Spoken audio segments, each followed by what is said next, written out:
నమస్తే అందరికీ. మొన్నటిదాకా కాక్రోచ్ జనతా పార్టీ ఎప్పుడైతే chief justice of India Suryakant గారు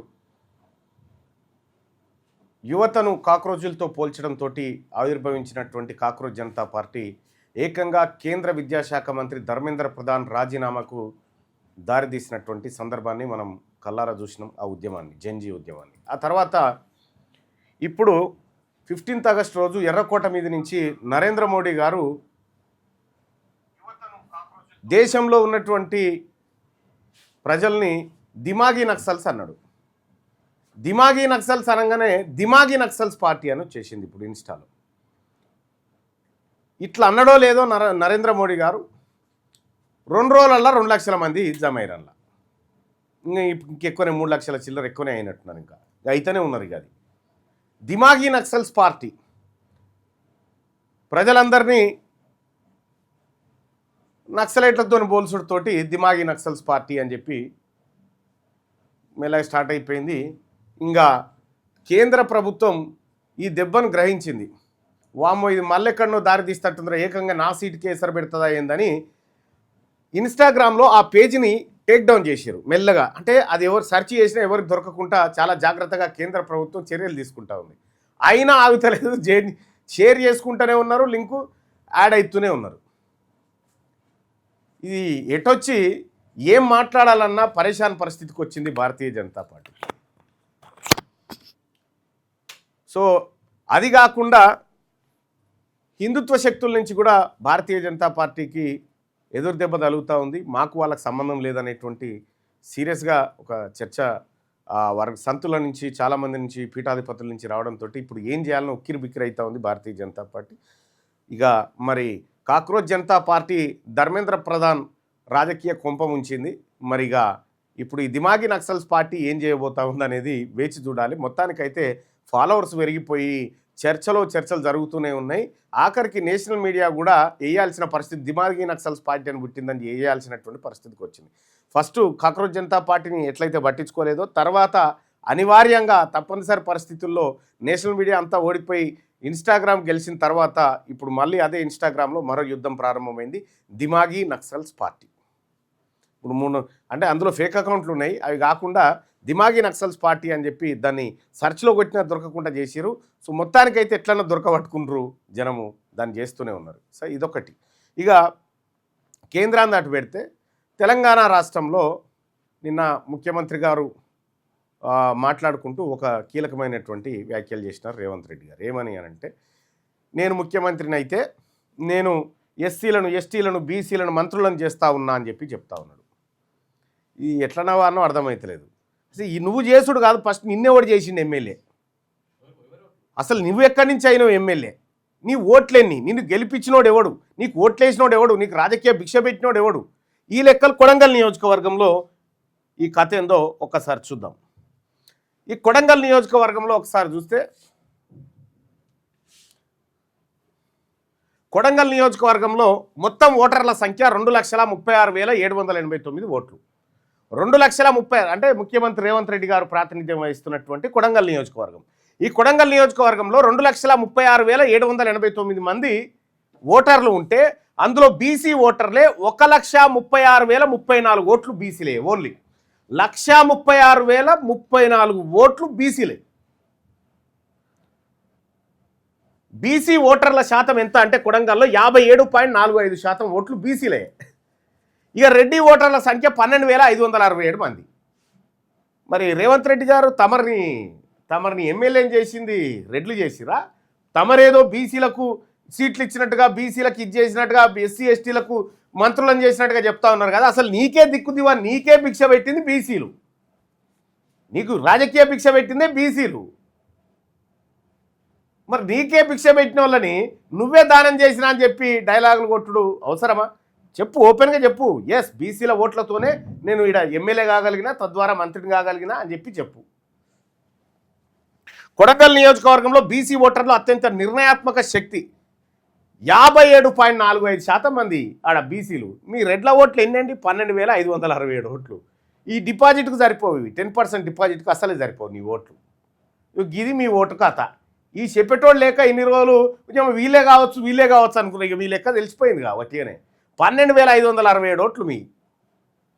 ఇక ఈ నియోజకవర్గాన్ని చూసుకుంటే 1972, 1985, 1994 శ్రీ ఎన్ వెంకటయ్య గారు వరుసగా విజయాలు సాధించిండు. ఈయన బీసీ నాయకుడు, బీసీల నుంచి బలమైనటువంటి నాయకుడు. ఈయన దగ్గర నుంచి ఆ తర్వాత సూర్యనారాయణ గారు విజయం సాధించిండు. ఈయన కూడా బీసీ సామాజిక వర్గం, వెంకటయ్య గారి కుమారుడు. ఆ తర్వాత రేవంత్ రెడ్డి 2023 అయిండు. ఇంకా అంతకంటే ముందు కూడా కొంతమంది అక్కడ ఎమ్మెల్యేలుగా ప్రాతినిధ్యం వహించారు. కానీ ఇది కొడంగల్ నియోజకవర్గం ఖుద్దు బీసీలది. ఇది బీసీల నియోజకవర్గం అనేది స్పష్టమవుతుంది. బీసీల దగ్గరికే అధికారాన్ని గుంజుకొని నేను బీసీలకు అధికారం ఇచ్చినా అని చెప్తా ఉన్నాను. ఇక ఇదే కొడంగల్ నియోజకవర్గంలో రవి గౌడ్ కాంగ్రెస్ పార్టీలో ఉన్నాడు. కొడంగల్ నియోజకవర్గ స్థాయిలో సుదీర్ఘమైన స్థానిక బలం ఉన్నటువంటి నాయకుడు. ఆడ లేరామా బీసీలు అంటున్నారు. ఇగో శేఖర్ యాదవ్ కాంగ్రెస్ పార్టీ నుంచి ఉన్నాడు. తర్వాత వేణుగోపాల్ ముదిరాజ్ సామాజిక వర్గం నుంచి ఉన్నటువంటి వేణుగోపాల్. ఆ తర్వాత నరసింహులు, సత్యపాలు, తుడుం శ్రీనివాసు, మెరుగు వెంకటయ్య, కూర వెంకటయ్య, కోట్ల మైపాల్, ఇట్లా చాలామంది బీసీ నాయకత్వం రేవంత్ రెడ్డి కంటే మునగాళ్ళైన లీడర్లు ఉన్నారు ఆడ కొడంగల్లో. మునగాళ్ళైంది వీళ్ళు లేకపోతే రేవంత్ రెడ్డే లేడు ఆడ. అసలు యాక్చువల్గా అది స్థానికం కూడా కాదు, నీదా నియోజకవర్గం కూడా కాదు. సరే ఆడికేని ఈడబోతుందా ఏం కథ అని కామారెడ్డి కాడ ఆయన గజ్వేల్లో ఓడిపోతున్నా ఏందని చెప్పి ఆయన కామారెడ్డి కాడ పోటీ చేసిరు కదా. అయితే నేను దమ్ముంటే నిజంగా కేసీఆర్, రేవంత్ రెడ్డి గారు, ఆ తర్వాత ఈ భారతీయ జనతా పార్టీ అధ్యక్షుడు, ఆ తర్వాత నేను నలుగురం ఒకటే నియోజకవర్గంలో చేద్దాం. నలుగురం ఒకటే నియోజకవర్గంలో చేస్తే అప్పుడు మనం మునగాలమా కాదని తెలుస్తుంది. రెండు ఆడబోచి ఈడబోచి ఆడ ఇవెందుకు డ్రామాలు చేస్తే ఒక్క దాంట్లోనే చేద్దాం. దారి తెలిసిపోతుందిగా లెక్క. వర్తమాన చైతన్యం గౌడ, యాదవ్, ముదిరాజు వర్గాల నాయకులు క్షేత్రస్థాయిలో సంఘటితంగా బలమైన పునాదితో రాజకీయంగా ఎంతో చురుగ్గా ఉన్న నియోజకవర్గం కొడంగల్ వీళ్ళు పెట్టిన భిక్షంతో నువ్వు ఎమ్మెల్యే అయ్యి మాకు దేవి పెడుతున్నట్టుగా డైలాగులు కొడతా ఉన్నావు. మేము పెట్టిన భిక్షంతోటే కదా మీ ఎమ్మెల్యేలు, మీ కథ అంతా. చారిత్రక వారసత్వం నందారం వెంకటయ్య గారి వరుస విజయాలు గడ్డపై బీసీలకున్న రాజకీయ ఆమోదయోగ్యత చరిత్రను తెలియజేస్తున్నాయి. చూడండి, గణాంక బలాలు 57.45% ఇంకా ఇవి కాదని ఎవడెమ్మెల్యే అవుతాడో చూడరా. 57% ఉన్న బీసీలను కాదని ఎవడని ఎమ్మెల్యే అయ్యే పరిస్థితి ఉంది. ఎస్సీ ఎస్టీ మైనార్టీలు కలుపుకుంటే ఇంకా మా సోదర కులాలోళ్ళు కాకనే ఇలా మైనార్టీ సోదరులు ఉన్నారులే. కానీ ఇగో ఇది కథ. ఇంకా నువ్వు 34 దాకా అంటున్నావు. కొడంగల్లో చూపించరాదు. కొడంగల్లో మన గెలుపు చూపిస్తే అదే పెద్దదిగా నువ్వు ఈసారికి. ఇంకా ఇది అయిపోయిన తర్వాత ఒకసారి జడ్చర్ల నియోజకవర్గాన్ని తీసుకుందాం.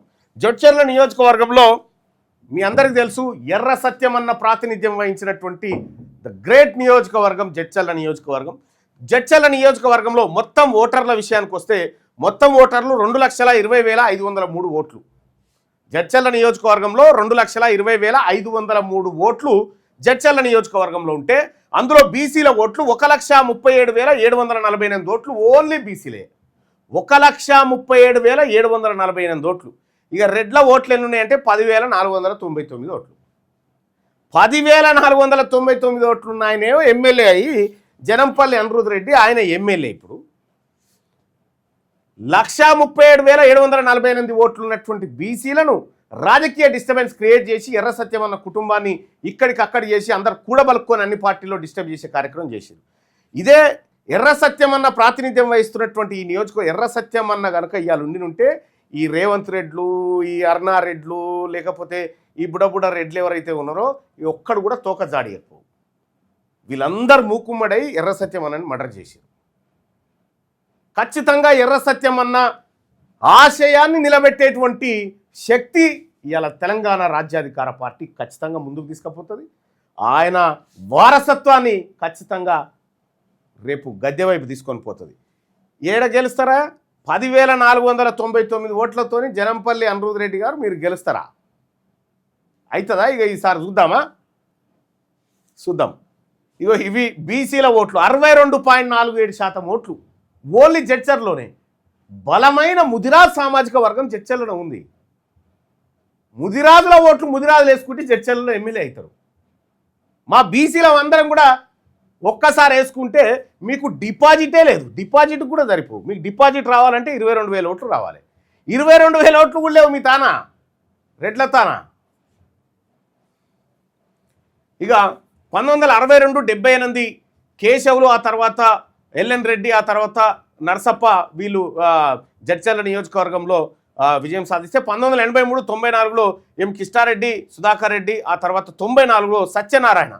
ఇదే సత్యనారాయణ, మరాఠీ సత్యనారాయణ, ఎర్ర సత్యం అని ఇంటి పేరు మరాఠీ సత్యనారాయణ. మరాఠీ సత్యనారాయణ ఎర్రగా ఉంటాడు కాబట్టి ఎర్ర సత్యం అని అంటుండే.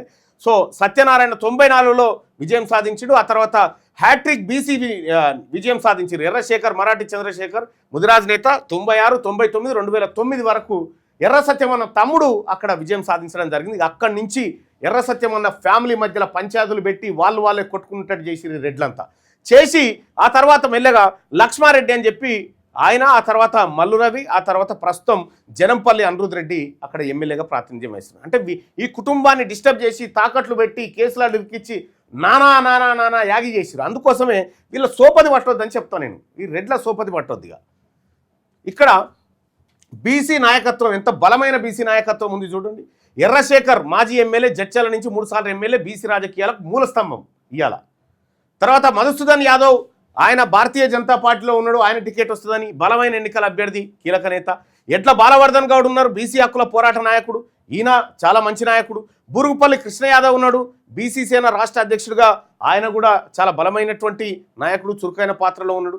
ఇంక ఇటువంటి నాయకత్వమే కాక ఇంకా బలమైన నాయకత్వాన్ని ఇగో శివరామచంద్ర, ఆ తర్వాత వెంకట్రాములు, ఆకుల వెంకటయ్య, వీళ్ళందరూ కూడా ముదిరాజ్ సామాజిక వర్గం నుంచి ఉంటే, పాండు యాదవ్, మిర్జిల్ బీఆర్ఎస్ మాజీ అధ్యక్షుడు ఉన్నాడు, 2 సార్లు ఏకగ్రీవం అయినటువంటి పాండు యాదవ్ ఉన్నాడు, ఎల్లయ్య యాదవ్ ఉన్నాడు, ఆ తర్వాత గోదా శ్రీశైలం యాదవ్ ఉన్నాడు, కుల్కచర్ల శ్రీనివాస్ ఉన్నారు. వీళ్ళందరూ బలమైన బీసీ నాయకులు. జడ్చర్ల నియోజకవర్గం అసలు వీళ్ళు దాల్చుకునే వాళ్ళకి డిపాజిట్ కూడా రాదు. 2028లో జరగబోయేదే చెప్తా ఉన్నా. 62.47% బీసీ ఓటు బ్యాంక్, ఇంత భారీ ఉంది. రాజకీయ వారసత్వం ఎర్రశేఖర్ ముదిరాజ్ నెలకొల్పిన సుస్థిర పునాది ఉన్నది, ఉద్యమ స్ఫూర్తి ఉన్నది. ఎడ్ల బాలవర్ధన్ గౌడ్ నేతృత్వంలో బలమైన గౌడ సామాజిక వర్గ శక్తులు ఉన్నాయి అక్కడ. క్షేత్రస్థాయి నాయకత్వం ఉంది, బలమైన నెట్వర్క్ ఉన్న యాదవ్ అగ్రశ్రేణి నాయకత్వం అంతా అక్కడ ఉన్నది. ఇదంతా ఏడా జడ్చర్ల నియోజకవర్గంలో ఉన్నటువంటి బలమైనటువంటి బీసీ నాయకత్వం. 10,000 ఓట్లు లేని రెడ్డిలు ఆడ ఇంకా మేము ఈసారి మేము ఆసారి, ఇక వాళ్ళ డైలాగులు చూస్తూ ఉంటే పరిశాన్ అనిపిస్తూ ఉంది. రైట్, ఇంకా ఈసారి మీరు రాసి పెట్టుకోండి, జడ్చర్ల ఎమ్మెల్యే గారు లాస్ట్ ఫైనల్ ఇదే. ఇక దీని తర్వాత మీరు కాలేరు, మీ రెడ్లకెనే ఒకడు కాలేడు ఆడిగా. ఇది ఇట్లుంటే ఇక మహబూబ్ నగర్ నియోజకవర్గాన్ని చూద్దాం. మహబూబ్ నగర్ 1952లో ఏర్పడ్డది, 2023 వరకు దాని ప్రస్థానం కొనసాగుతూ ఉంది. ఎట్లెట్లా ఏమేమి ఉంది మహబూబ్ నగర్ నియోజకవర్గానికి సంబంధించినటువంటి లెక్కలు చూస్తే, మహబూబ్ నగర్లో మొత్తం ఓటర్ల సంఖ్య 2,52,678. 2,52,678 మంది ఓటర్లు ఉన్నారు మహబూబ్ నగర్లో. ఉంటే 1,57,839 మంది, 1,57,839 మంది ఓన్లీ బీసీలే. 2,52,000. రెడ్లు ఎంతమంది ఉన్నారంటే 12,031 మంది ఉన్నారు. 12,031 మంది ఉన్న రెడ్ల కంటే బీసీలు 13 రెట్లు ఎక్కువ ఉన్నారు. ఇక్కడ 13 రెట్లు. మహబూబ్ నగర్ రాజకీయాల్లో బీసీ ఓటర్ల జనాభా బలం రెడ్డి ఓటర్ల కంటే 13 రెట్లు ఎక్కువ. ఇక మహబూబ్ నగర్ శాసనసభ చూసుకుంటే అది పక్కా బీసీల నియోజకవర్గం, బీసీలకు బలమైన పట్టున్నటువంటి నియోజకవర్గం. 1952 నుంచి 67 వరకు హనుమంతరావు కాంగ్రెస్ పార్టీ నుంచి, చిన్నప్ప ప్రజా పార్టీ కాంగ్రెస్ పార్టీ నుంచి, ఎం రామరెడ్డి స్వతంత్ర, అన్సారీ ఇబ్రాహీం అలీ కాంగ్రెస్ నుంచి, రామరెడ్డి స్వతంత్ర నుంచి 72-89 వరకు. ఆంజనేయులు ఉప ఎన్నికలో గెలిచిండు. P Chandrasekhar TDP, Puli Veeranna Congress party నుంచి. 94 నుంచి 2012 మధ్య చంద్రశేఖర్ టీడీపీ, పులివీరన్న కాంగ్రెస్ నుంచి. ఎన్ రాజేశ్వరరెడ్డి స్వతంత్ర, ఎన్ఎం శ్రీనివాసరెడ్డి ఉప ఎన్నిక, వి శ్రీనివాస్ గౌడ్ టీఆర్ఎస్ బీఆర్ఎస్ నుంచి వరుసగా 2 సార్లు, తర్వాత కాంగ్రెస్ పార్టీ నుంచి ఎన్ఎం శ్రీనివాసరెడ్డి గెలిచిండు. ఎన్ఎం శ్రీనివాసరెడ్డి కులపోల ఓట్లు 12,000 ఓట్లు లేవాడ. అర్థమైందిగా. ఈ ఎన్ఎం శ్రీనివాసరెడ్డే తెలంగాణ రాష్ట్రంలో కులగణన డిస్టర్బెన్స్ గ్యాంగులో ఈయన కూడా ఉన్నాడు. తెలంగాణ రాష్ట్రంలో బీసీల ఓట్లను బీసీల లెక్కలు బయటికి రాకుండా అడ్డుకోవాలని కుట్ర పన్నిన గ్యాంగులో ఈయన కూడా, ఎన్ఎం శ్రీనివాసరెడ్డి కూడా ఒక ఆయన ఉన్నాడు. ఇక ఈడ బలమైన బీసీ నాయకత్వం ఉంది. సామాజిక వర్గం, గౌడ సామాజిక వర్గం నుంచి బలమైన బీసీ నేతగా మనకు శ్రీనివాస్ గౌడ్ ఉన్నాడు, శ్రీనివాస్ గౌడ్. ఆ తర్వాత కీలక విజయాలు 2014-18 అసెంబ్లీ ఎన్నికల్లో 86,474 ఓట్లు భారీ మెజార్టీతో శ్రీనివాస్ గౌడ్ అక్కడ గెలవడం జరిగింది. రాజకీయ బలం గత దశాబ్ద కాలంగా మహబూబ్నగర్ ఎమ్మెల్యేగా 10 ఏళ్ల పాటు బీసీ వర్గాలు బలమైన ప్రాతినిధ్యం వహించిన పాలనా అనుభవం ఉన్నటువంటి బలమైన బీసీ నాయకులు అక్కడ కనిపిస్తారు. ఇంకా వాళ్ళు కాకుండా చాలామంది ఉంటారు ముఖ్య నాయకులు. ఎర్రశేఖర్ మహబూబ్నగర్ పార్లమెంట్ పరిధిలో అత్యంత ప్రభావవంతమైన ఇప్పటిదాకా చూసుకున్నటువంటి నాయకుడు. అంజన్ కుమార్ గౌడ్ స్థానికంగా బలమైన అనుచరగణం ఉన్న కాంగ్రెస్ నాయకుడు. పెద్దగొల్ల నరసింహులు, కుర్వ మంజుల, ముడావత్ రమేషు, కామర్తి ఈశ్వరమ్మ, శ్రీలేఖ, అనురాధ, ఇట్లా చాలామంది బీసీ నాయకత్వం, మా ఎస్సీ ఎస్టీ నాయకత్వం అక్కడ బలంగా ఉంది. ఇక బీసీ సామాజిక సమీకరణలు మరియు భవిష్యత్ పందా చూస్తే 62.47% 2028లో ఎన్ఎం శ్రీనివాసరెడ్డి గారు మీరు రాసి పెట్టుకోండి, మీ పని కూడా క్లోజ్. ఈ లెక్కలు రానన్ని రోజులు మీరు జనాన్ని భయపెట్టి తిరిగిరు కదా, ఈ లెక్కలు బయటకు వచ్చినాయి.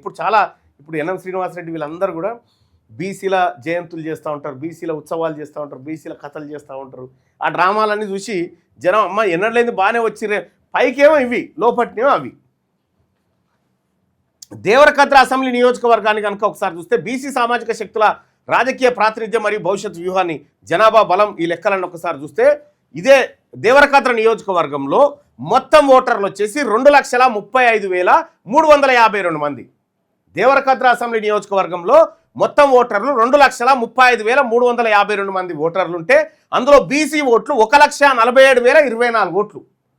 1,47,024 ఓట్లు ఓన్లీ బీసీలే. రెడ్ల ఓట్లు 11,206 ఓట్లు గంతే, జస్ట్ 11,206 ఓట్లు. డిపాజిట్కు సరిపోవు ఆ ఓట్లు. రాజకీయ సమీకరణ రెడ్డి ఓటర్ల కంటే బీసీ ఓటర్ల జనాభా బలం 13 రెట్లు ఎక్కువ ఉంది. కూడా ఇక రెడ్ల ఓట్లు ఇవి అయితే బీసీల ఓట్లు ఇవి దేవరకద్ర నియోజకవర్గంలో. ఇక ఇదే దేవరకద్ర నియోజకవర్గం నుంచి ఇప్పటి వరకు ఒక్క బీసీ ఎమ్మెల్యే కాలే. సీతా దయాకర్ రెడ్డి 2009లో అయితే 2014-18లో ఆళ్ల వెంకటేశ్వర రెడ్డి, గవినోల మధుసూదన్ రెడ్డి ప్రస్తుతం ఆయన ఎమ్మెల్యేగా ఉన్నాడు. 2023 ఎన్నికల కీలక మలుపు. బీసీల జనాభా బలం 62%కు పైగా ఉన్నప్పటికీ 2023 కాంగ్రెస్ అభ్యర్థి మధుసూదన్ రెడ్డి కేవలం 1,392 ఓట్ల స్వల్ప మెజార్టీతో గెలవడం జరిగింది. అది కూడా నా పుణ్యమే. ఇంక రెండోది ఏంటంటే ఇదే దేవరకద్ర నియోజకవర్గంలో చాలా బలమైనటువంటి బీసీ నాయకత్వం అక్కడ ఉంది. ఉన్నటువంటి సందర్భంలో ఈ బీసీలకు ఒక్క పార్టీ టికెట్ ఇచ్చినా మిగతా బీసీలు వాళ్ళకు కూడా ఇచ్చిరంటారని అన్ని పార్టీల నుంచి, బీఎస్పీ నుంచి, బీజేపీ నుంచి, కాంగ్రెస్ నుంచి, బీఆర్ మొత్తం రెడ్లకు పంచుకోరు అన్నట్టు. వీళ్ళకి టేస్ట్ చూపించొద్దని. అది ఎందుకంటే వీళ్ళు మన కావుగా పార్టీలు. అక్కడ ఉన్న బలమైన బీసీ నాయకత్వం బాలన్న అని ఉన్నాడు. ఆయన భారతీయ జనతా పార్టీలో ఉన్న బీసీ దేవరకద్రలో ప్రముఖ బీసీ నాయకుడు. స్థానిక మరియు నియోజకవర్గ సమస్యలపై నిత్యం ప్రజల్లో ఉంటూ చురుగ్గా పనిచేస్తున్న బలమైన వాయిస్ బాలన్న అక్కడ దేవరకద్ర నియోజకవర్గంలో బీసీ నాయకత్వం. వర్మా ముదిరాజు ఉన్నాడు, బలమైన ముదిరాజ్ సామాజిక వర్గ ప్రతినిధి. వర్మా ముదిరాజ్ అక్కడ 2023 అసెంబ్లీ టికెట్ కోసం బలంగా పోటీనిచ్చినటువంటి బిడ్డ వర్మా ముదిరాజు ఉన్నాడు. కాటం ప్రదీప్ కుమార్ గౌడ్ ఉన్నాడు, సీనియర్ నాయకుడు. 96 నుండి నియోజకవర్గంలో కాంగ్రెస్ పార్టీ మరియు గౌడ సామాజిక వర్గంలో కీలక పాత్ర పోషించినటువంటి మా బీసీ నాయకులు చూడరు.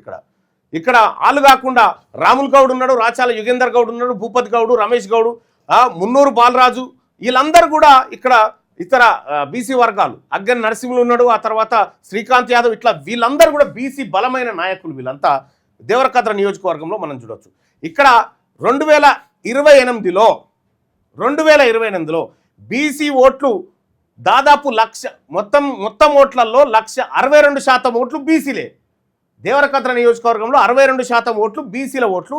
ఆ బలమైనటువంటి ఓటుతోని రేపు 2028లో ఈ రెడ్ల దుకాణం బంద్ కాబోతా ఉంది.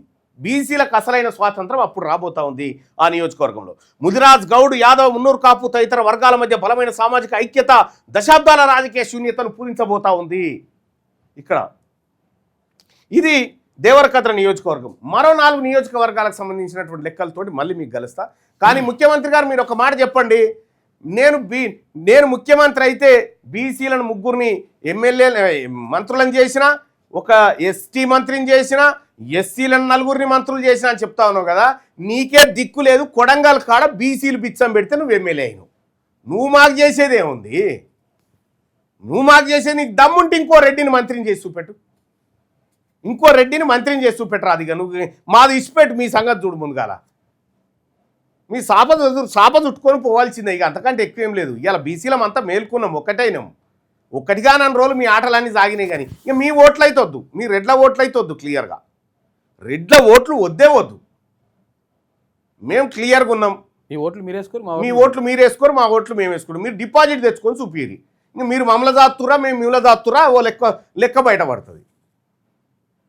అందుకోసమే ముఖ్యమంత్రి గారు మీరు రాసి పెట్టుకోండి, మీ అరాచకాలు, మీ ఆగడాలు, మీ రెడ్డి కుల అహంకార దోపిడీ ఏదైతే ఉందో దీన్ని ఖచ్చితంగా రాజకీయంగానే ఎదుర్కొని సమాధి చేస్తాం.